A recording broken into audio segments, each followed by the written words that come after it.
Hi everybody, Sue, Grandma Sue here. We're going to talk about how to homeschool. This will be the first in one of 9 sessions. Let me get this in the thing here. Get it so that you can see me.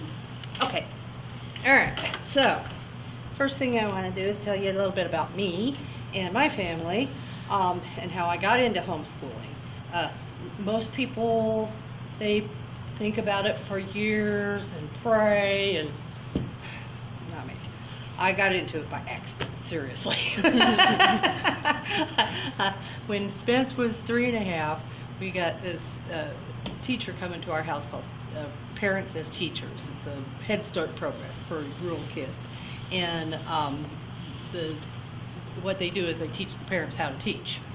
And I was working with Spence, and by the time he was 4.5, I thought he needed to go to school because he was ready to learn to read. And I went into the school and tried to get him in, and the kindergarten teacher said, I don't care how smart he is.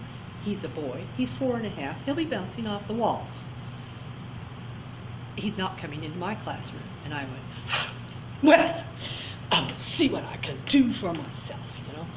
And I was all upset and offended. And I thank God for that lady all the time, because she was so right.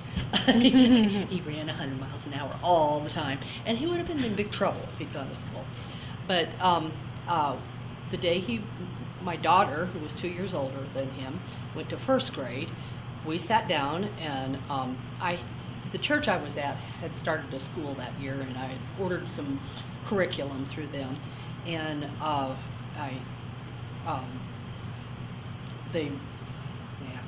brain work. I had gotten my order in late, so I didn't have it on the day that she went to school. So I sat down with him. We had highlights, magazines, and some index cards. And we would sit down for about an hour and a half every day, and we would do math and reading, and within 3 weeks he had passed her up. He was a pretty smart kid, but not that much. And she wasn't learning anything. And it wasn't that it was a bad school or she was a bad teacher or anything like that. It's just Mary Jo needed 14 hours a day and a nap. A night, and she was getting up, and she was leaving the house by 7 o'clock in the morning. She wasn't getting back till after 4, and by the time she got home, she was a terror. I couldn't do anything with her. She was asleep by 5:30 or 6, and she was so distracted at school, she just couldn't do anything. And so, at the end of 3 weeks, I said to my husband, well, I'm going to check out this homeschooling thing. There's some people in this county that homeschool. I kind of know them, they're acquaintances. So I called her, and at the time, we were living in a house with no bathroom because we didn't have enough money to get a decent house. And I thought, oh, this is going to cost thousands of dollars, and there's no way I could ever do it. And after talking with Chris, I realized, oh, yeah, I can do this. It's not going to cost that much. So I told Tom, I said, I would really like to do this. And he says, well, just don't get put in jail. Because across the river in Iowa, they were still putting people in jail for homeschooling. And but in Illinois, the laws were much different, and it was much easier. And by the end of 5 weeks, I said, I'm going to wait until the end of the semester. So I can pull her out then.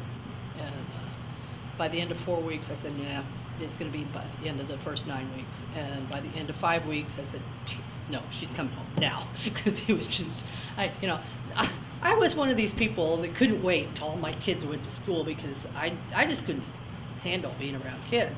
But sending her to school actually made the situation worse. When we brought her home, there was more peace. So that's basically how I got started, and I just kind of got into it by accident, and I learned along the way. When I first started teaching, I really couldn't read out loud. I was very good at reading, but it was like a different language, and I didn't connect a lot of the words, on the paper with language. And it was really weird because I had to read to the kids, and I would sound that word out.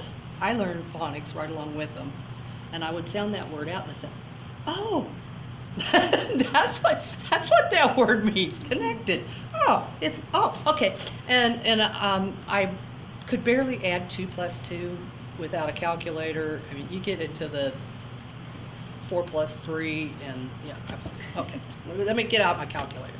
So, I was not the ideal homeschool candidate for a mom. So if I can do it, anybody can. They really can. Homeschooling looks different for every family. Okay, there are several different styles. There's classical.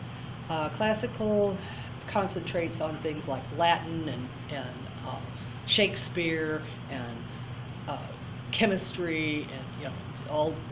It's very college bound.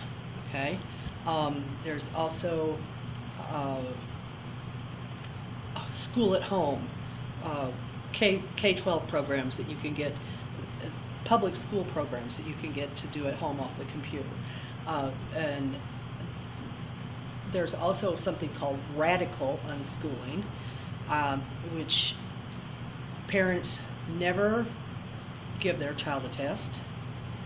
They don't do workbooks unless the kid wants to do them. They don't do textbooks at all unless the kid wants to do them.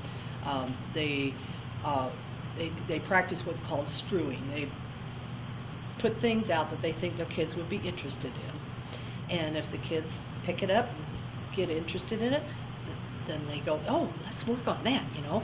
It's not schooling, but it is absolutely child-led, and the parent doesn't push anything. And it works. There's kids who go to Harvard doing that. Lots of kids. But I'm not comfortable with that. I personally need more structure, okay? Because if I don't have the structure, nothing's going to get done. So what I'm going to teach you is my method, and it'll take, when you're first starting out, it'll take probably 2, maybe 3 hours of your time. Once you get your kids to where they're reading and writing and doing math, basic math, to where the object is to teach them to teach themselves, you're talking maybe 15-20 minutes per day per kid. But it does take more to begin with when you're learning, when they're learning. So that's what I'm going to do. So anyway, I got a test for you. This is a class. So write your numbers 1 through 14 on your paper.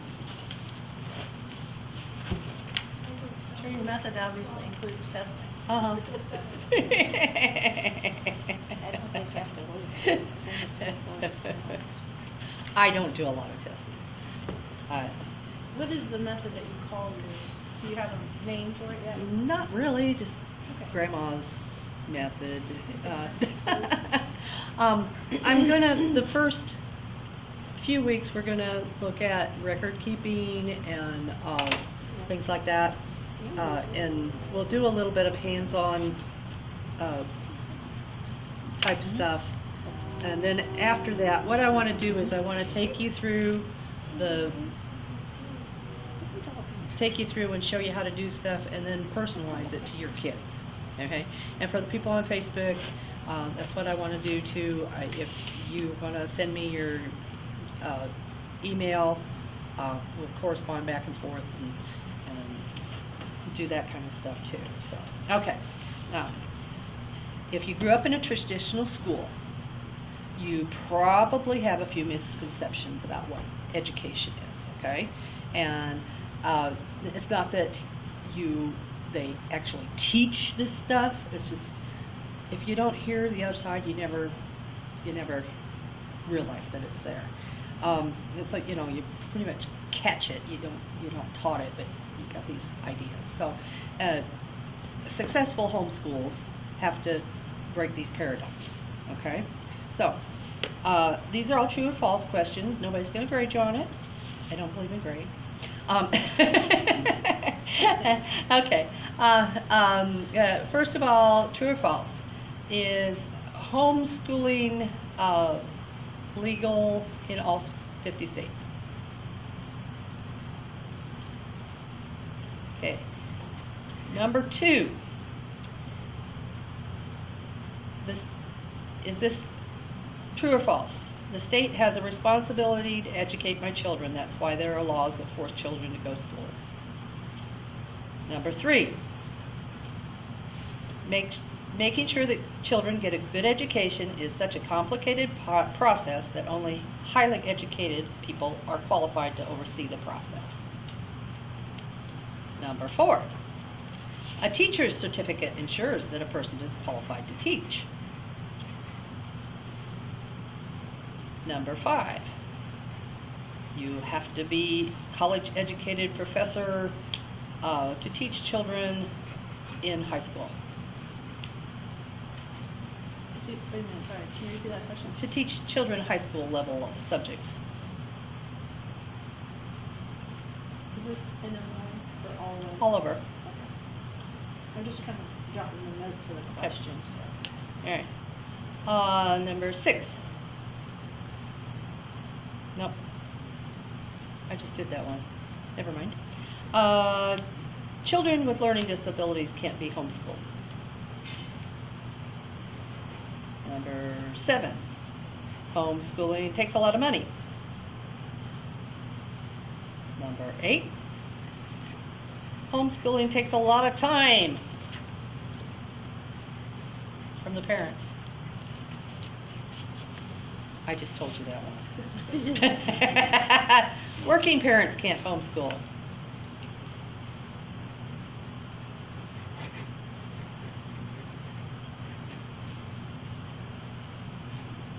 Homeschooled students have a hard time getting into college or military because they don't get a diploma from an accredited school. Homeschooled children can't get scholarships.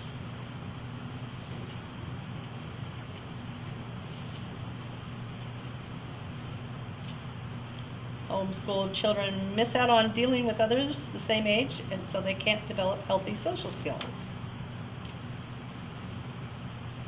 And homeschooled children can't participate in organized sports. That would be 13. I skipped one because it seemed to be the same thing. Okay, so But when you say organized So 14 sports, is? what do you mean? organized sports, Like basketball, baseball. Do what?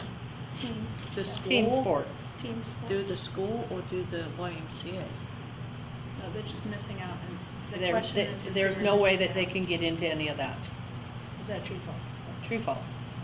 In Illinois, it's false. Well, it's true because they can't.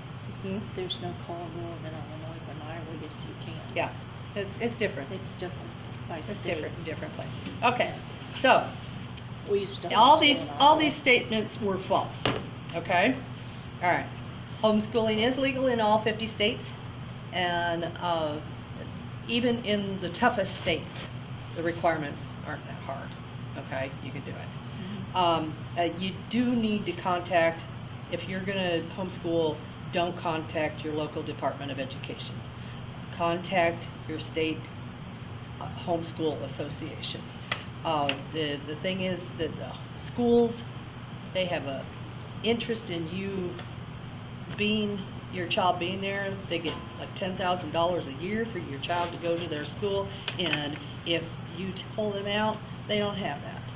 And I'm So not they have saying, vested interest in They get attendance. more- they yeah, get more- I'm not saying that they will lie to you, Right. but the fact is that most people who work in administration of schools don't really know what the law is. They get, And they just kind of make it up as they go. they Okay? get more money if they're special ed too. Yeah, yeah. And yeah. it depends on what kind of special ed they're in, they get more money, that's why Iowa Yes, works. yes, they do. I know that. Um, Superintendent Centrally, he homeschools his Yeah. kids. Yeah. That's where my Uh, other two go. The second one, the state has a responsibility to educate my children. That's why there are laws that force children to go to school. Well, actually, no. The Bible says that it's your responsibility to educate your children. And not only that, but the compulsory education laws weren't because parents weren't educating their children. The compulsory education laws came about because we had a big influence of Irish immigrants, and they were Catholics. And those kids were out on the street, and they were some of them were causing trouble. So the good Christians at the time, I believe their intentions were right, but it was wrong, because their intention was get those kids away from their parents and teach them the right way, the right thing. We got to be Protestants, all of us, okay? And they actually usurped the parents' authority there. Catholic And or Protestant? I'm not sure. Catholic and Protestant. I Catholic, mean, no, you said they had to be Protestant. that they wanted Oh, all the they kids, were- the I good see. Protestants who Okay. ran this country thought all the kids ought to go to school and learn to be Protestants. And so now we've got this school system that everybody has to go to. It's actually kind of like a prison for children, and they are force-fed, whatever. And religion is always going to be taught. Education can't be done without religion, and it's whatever religion the government is doing. And basically, the government does humanism now instead of Christianity. Okay, so When did this all, do you know what years that? in the late 1800s. In the late 1800s. The fact is that you know they say that, oh well, kids couldn't get an education, the blah blah blah blah, but the statistics back then among kids who were deemed whom it was deemed proper to educate them. Okay, not all children were educated. Not all children were. It wasn't even compulsory when it was made compulsory for all children to go. Only white males were supposed to be educated. And among those kids, among adult white males in this country, there was almost a 0% functional illiteracy. Okay? There is 17% now. Okay? So the school hasn't done what the intention was. Okay? It also has not kept kids from getting into trouble. The fact is, if you look at every state and you see the cutoff date as to where those kids, juvenile delinquents, and you look at the cutoff date for how old you have to be to get out of school, and if that cutoff date is 17, it's the 16-year-olds who are getting in the most trouble. If the cutoff date is 15, it's the 14-year-olds who are getting in the most trouble in every single state. So it hasn't even kept crime from going on, okay? Okay, making sure that children get a good education is such a complicated process that only highly educated people are qualified to oversee this process. Okay, the fact is that there's numerous studies that show that students score 20 to 30% higher for their age and grade level on standardized tests than public school test students. And when education levels are recorded, no appreciable difference can be found between a high school dropout and the college professor who is homeschooling their kids. There's no difference. Okay? A teacher's certificate ensures that a person is qualified to teach. Well, they try, but you know, if you've been to public school, you know that you've been around a teacher or two who is really not qualified to teach. Most of the teachers in school are wonderful people. I'm not saying, you know, I'm not trying to bash them, but it just doesn't work. That's not possible. Educating your children at a high school level, unless you grasp all those things. Well, the the objective with school, our traditional school, is to have someone stand up and students parrot back. Okay? In homeschool, the objective is teach your children to learn for themselves. And kids, all sorts of homeschool students, take calculus classes and higher science, chemistry, all that kind of stuff, either through correspondence, getting on the internet and watching videos, or doing their own research, that kind of thing. It's not an issue at all. Okay, homeschooling takes a lot of money. It can. If that's what you want to do, you can spend gobs of money on homeschooling. I personally homeschooled my 3 kids before the internet with $50 a year, all 3 of them. My older 2 chose to go to high school, and we actually spent a lot more money every year for them for books and fees. It just doesn't have to take that much. Homeschooling takes a huge time commitment for parents. We talked about that a little earlier. The thing is, now in Illinois, they say they want 180 hours, 180 days, okay? But almost 2/3, they've done time studies, almost 2/3 of that time that kids are actually in school for the 6 hours or whatever a day they're there, is spent standing in line, going to the bathroom, going to lunch, raising their hands, waiting for the teacher, talking to a neighbor, that kind of thing, okay? So it really just doesn't take that much. And when you're teaching a class of 20 or 30 kids, you've got a lot of disciplinary issues and stuff like that. And yeah, it's going to take more time. That's all there is to it. Most homeschooled kids will accomplish as much in 1 to 3 hours as they do other kids. Now, in Illinois, there is no minimum number of hours that you've got to, or days, okay? With my kids, I was working full-time, and we were lucky to get 100 days attendance, okay? I have a question, sorry. Yes. You said Illinois, it does not require you to have a minimum number of days. Right. But at first, For non-public public- schools do not have a okay, but minimum. Public school, you're saying is 100 Public days. schools, yes, public All right, I schools. just wanted to And Yeah. if you're getting, if you're, a private school, like, there's some private schools in Illinois, if you're getting any, money from the state, you are required to have that many hours then. But if you're not, that's not a big deal. Homeschooling isn't. Yeah. I mean, if you're an organized group of homeschool, say. No, if you No, like. if you take money from the state, like the If you're like Holy Trinity. Catholic schools take money from the state. You know, if you get, that's when you have to. Yeah. Okay, abide by this. Yeah. same Yeah. rules. Yeah. Okay, gotcha. Okay. And I just told you the next one, working parents can't homeschool. Well, I homeschooled my kids and work 50 to 60 hours outside of the home every week. Like I said, it doesn't take that much time to homeschool.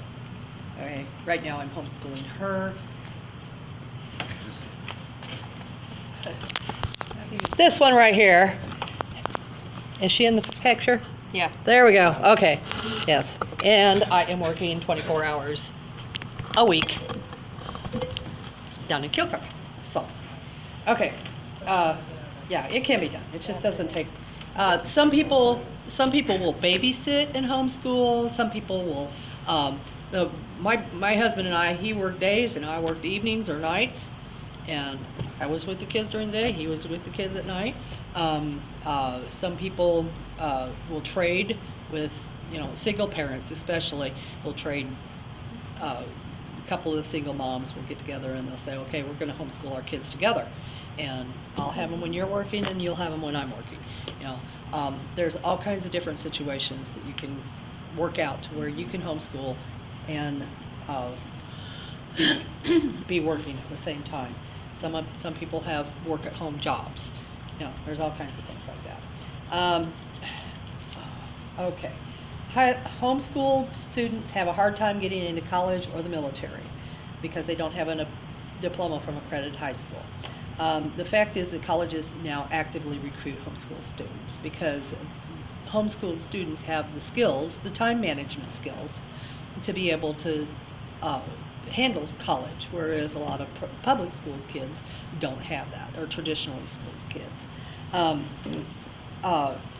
Now, in Illinois right now, you can't go to get funding if you don't have a GED or a high school accredited high school diploma. You can't get the scholarships and such. Okay, but you can go to take an online class, pay for it yourself, and once you've gotten through the freshman year, then the high school diploma doesn't matter.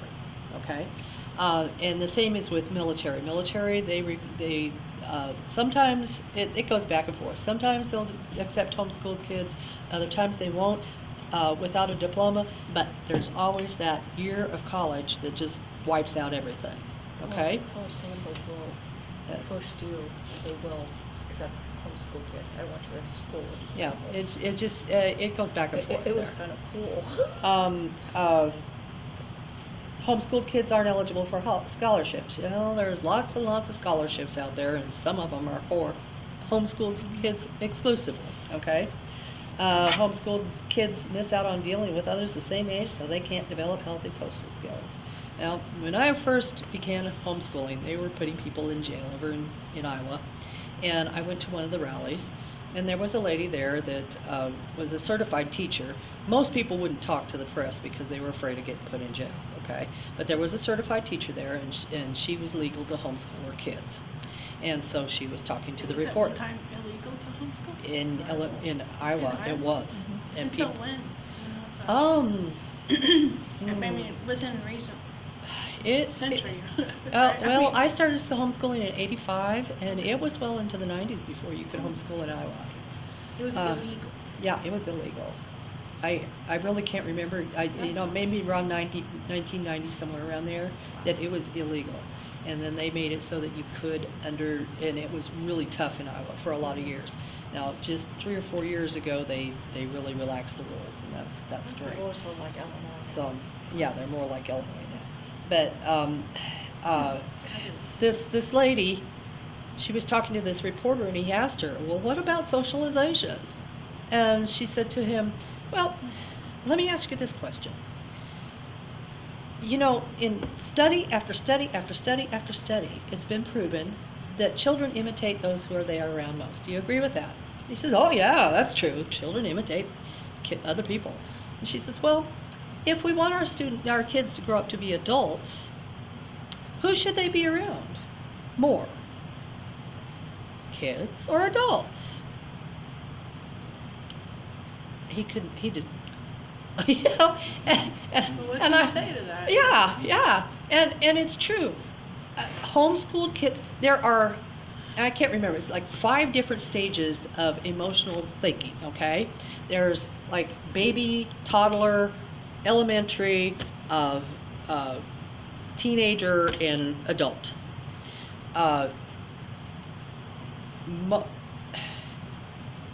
The age that kids reach that, who are in traditional school, is usually 17 to 18. Homeschooled kids reach that adult stage of thinking between 13 and 15 because they're around adults. Okay? And if socialization were a problem, if you can't be socialized without being around 20 or 30 kids your own age all your life for hours and hours each week, and then how do we get George Washington, Thomas Jefferson, Abe Lincoln? You know, it just it's only been in the last 100 years that kids have had to go to school. You know, and back then, most people, if they had any formal education, it was only 2 to 3 years. And Some cultures, even in our society, send their kids to school from until 8th grade and they're done. yeah. Then they're considered So to be- that's not it's really not an issue. Socialization doesn't. And I know that I when my kids were young, I remember my daughter did something just absolutely horrific, and I don't remember what it was. I just remember that she did something that if I had done that when I was in school, I would have been ostracized for weeks, months, maybe forever, you know? And with her, she was corrected, and she was loved and part of the family. And homeschool children have the advantage of having an adult there to correct their behavior, to help them to learn to love other people, and to help them to learn to be responsible, you know? And they have those images to mirror, okay? So, and then the last one is homeschooled children cannot participate in organized sports. Depends on where you're at, as far as if they can go join the football team. And it varies from school district to school district in Illinois. Iowa, they do have a way that you can do that. If you can't, hey, you can get into YMCA programs, get into swimming, Little League, you know, there's all kinds of things out there. Maybe they might not be able to go to this certain thing. My oldest son insisted on going to high school because that was the only way he could play football, you know, so, okay, great. But, you know, especially if the kids are younger, you don't have to worry about that any, you know. Let that be something that you deal with then. Cross that bridge then, okay? All right, grades and grading system. I have a question. Yes. It's kind of along the lines. As in the foster program in Illinois at least, it's not, you can't homeschool kids. Yeah. Is that, do you see that across the nation, or is that? I really don't know how that, I know that it's that way in Illinois. I don't think it's a good thing. Huh?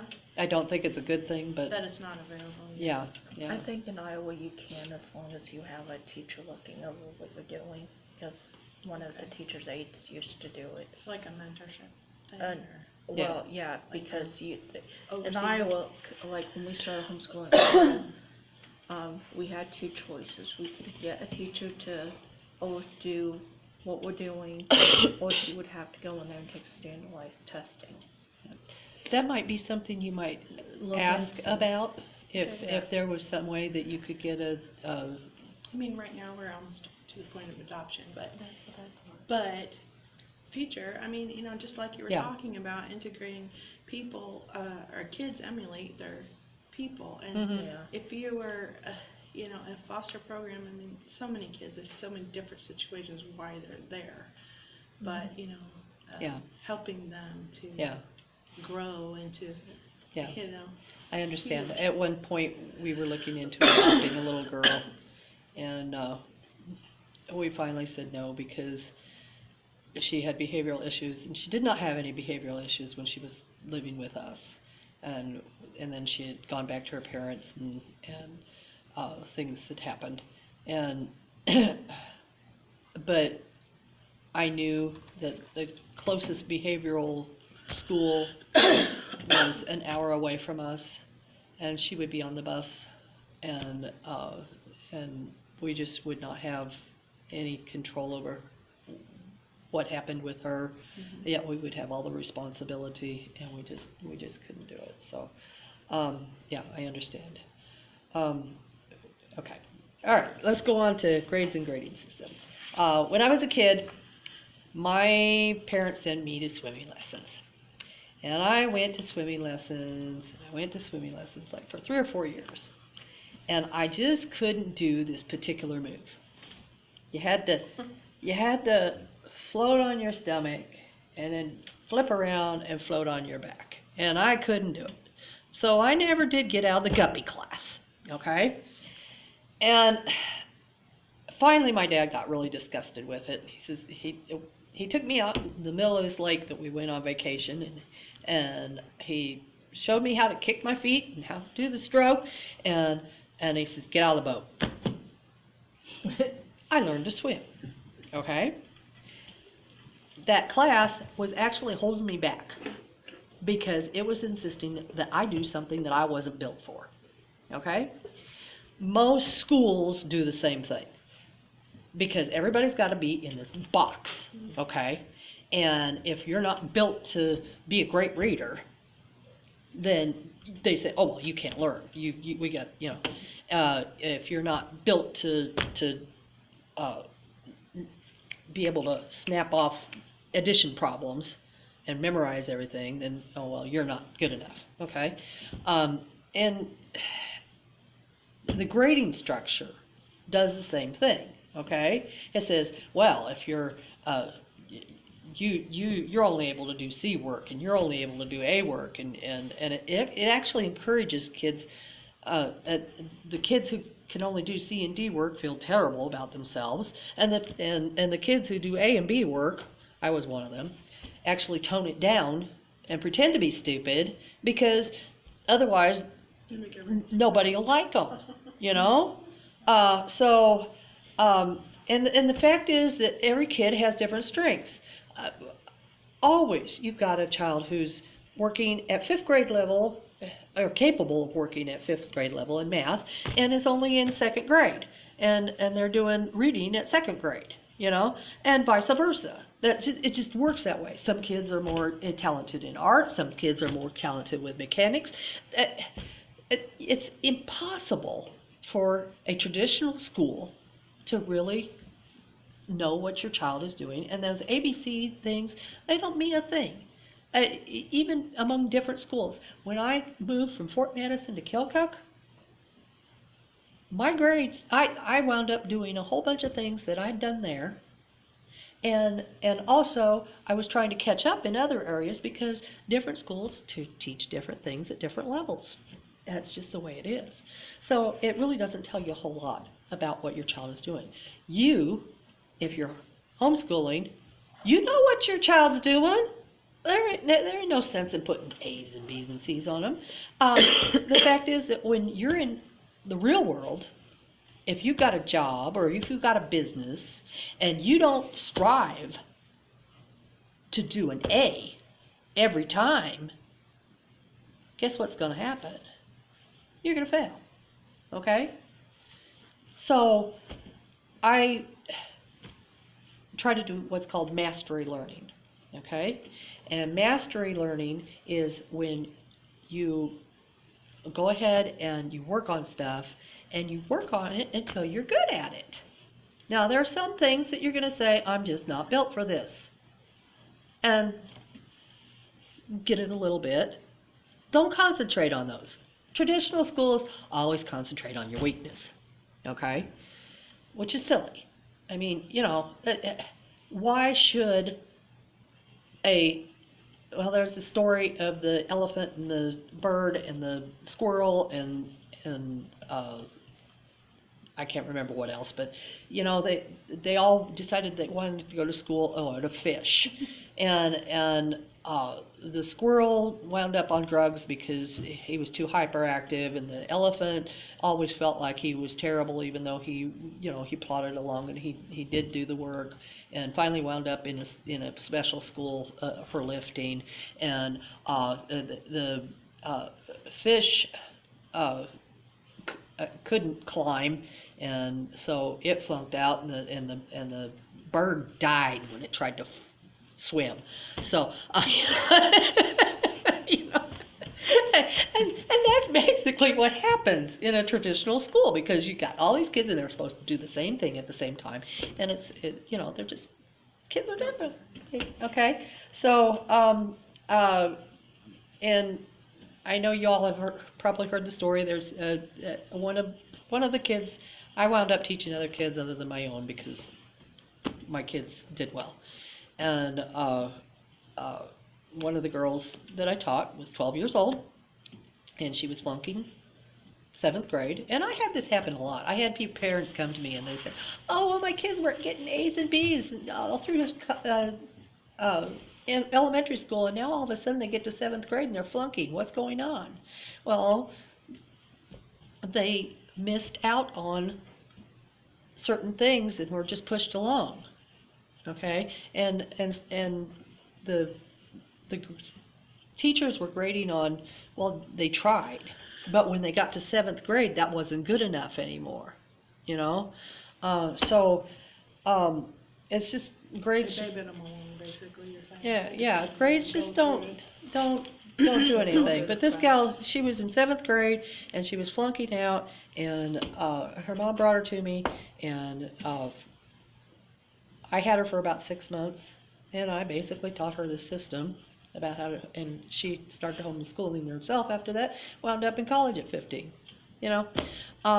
She's a really smart kid. And that's, that, had another kid that came to me, he just was having a horrible time with spelling. And I sat down with him and tutored him twice. And I said, he was trying to memorize 10 words at a time. I said, take it down to 2.